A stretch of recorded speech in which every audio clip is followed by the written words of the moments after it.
What's up? Welcome back to the shop. Here with a testing update on the support rod.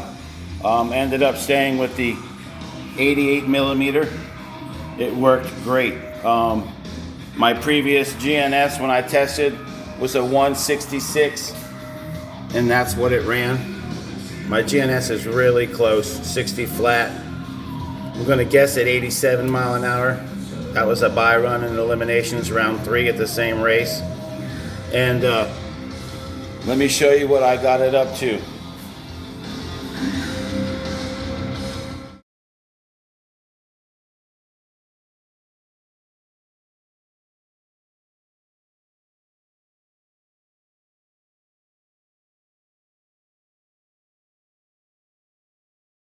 Them underdogs real quick, guys. I got about 30, 40 runs on them that day.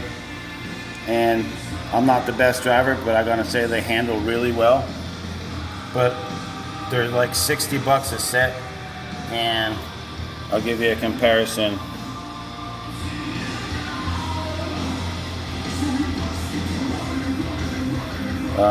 So it's a judge on you guys how long they're gonna last.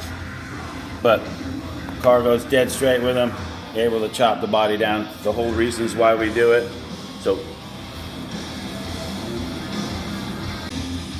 So again, that is what ended up working for my car. My previous best GNS was a 166, also like that one, but only at 85. I never ended up going up to the GFRP 125 millimeter. This gets up just over 50% of support of that wheelie bar, and it seemed to work again for my chassis. So now that I got the tire happy, I went into adding power. Let me show you guys how I did it.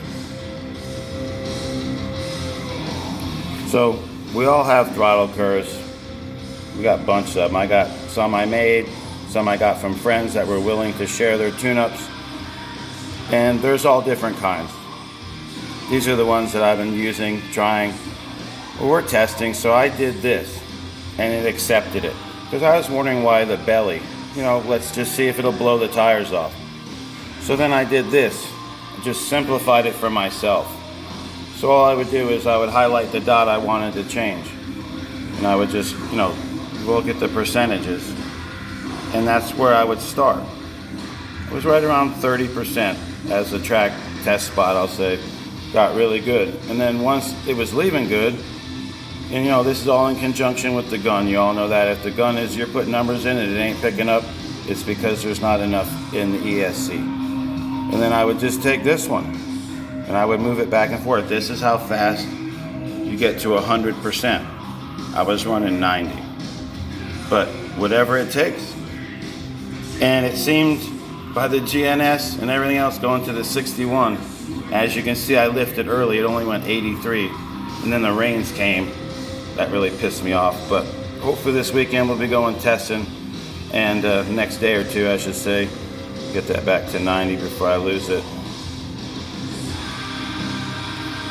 Save it, and I get that thing living in the 1.5s on the GNS. Then I'll be real competitive. There's the tune-up I'm running. I have a tune-up for auto throttle. By throttle, I haven't used it yet. Been running auto throttle so far, and that's the timing I had. Slope plus. Show you guys if you had the 25 on the start power. So it went 161 on the GNS. If I didn't lift early, probably would have went 88 mile an hour, which is probably close to 90, judging by the GNS, because it went 87 mile an hour on the track at 160 flat. So like I said, let me get this thing running really good and we'll be able to get a W, man. We go rounds and have a good time and stuff, but let's get a W.